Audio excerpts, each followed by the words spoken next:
στους περισσότερους από τους 4 αγώνες που έχουν γίνει ως τώρα. Ήταν καλός ο Σλοβάκος, γι' αυτό ξεκινάει με κυρίως αμυντικούς ρόλους, ενώ εδώ η εικόνα μιλάει από μόνη της.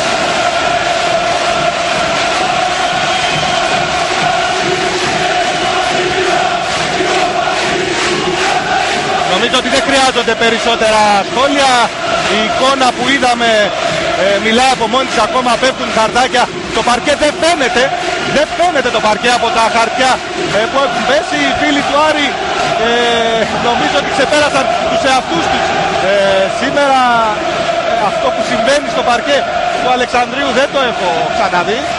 Δεν ξέρω, Γιώργο, αν και εσύ σε αυτές τις ένδοξες μέρες της δεκαετίας του 80 και εσύ κάτι τέτοιο, δεν φαίνεται το παρκέ από τα χαρτιά.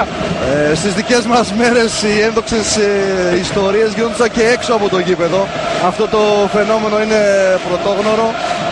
Βέβαια είναι μια μεγάλη, θα έλεγα, παρότριση των φιλάθλων.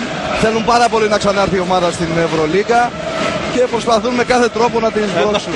Εδώ προσπαθούν να προφυλαχθούν οι παίκτες, παραλίγο να καλύψουν και αυτούς τα χαρτιά. Νομίζω εδώ η εικόνα μιλάει από μόνη της, πραγματικά ένα απίστευτο θέαμα. Οι οπαδοί του Άρη που φημίζονται για την καλή οργάνωσή τους. Λίγα λεπτά πριν τον τζάμπολ, κάποια παιδιά γύρω-γύρω από τον αγωνιστικό χώρο προμήθευαν με χαρτάκια όλο τον κόσμο εδώ και βεβαίως το αποτέλεσμα το είδατε. Θα χρειαστούν λοιπόν μερικά λεπτά ώστε να αρχίσει ο αγώνας.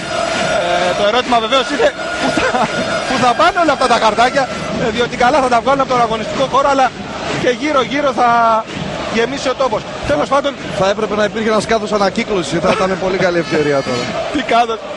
Τι κάδος ανακύκλωσης εδώ, είναι πραγματικά φανταστικό. Τέλος πάντων, ας μιλήσουμε λίγο για μπάσκετ, ας δούμε λίγο τις πεντάδες που ξεκινήσαμε να λέμε. Λοιπόν,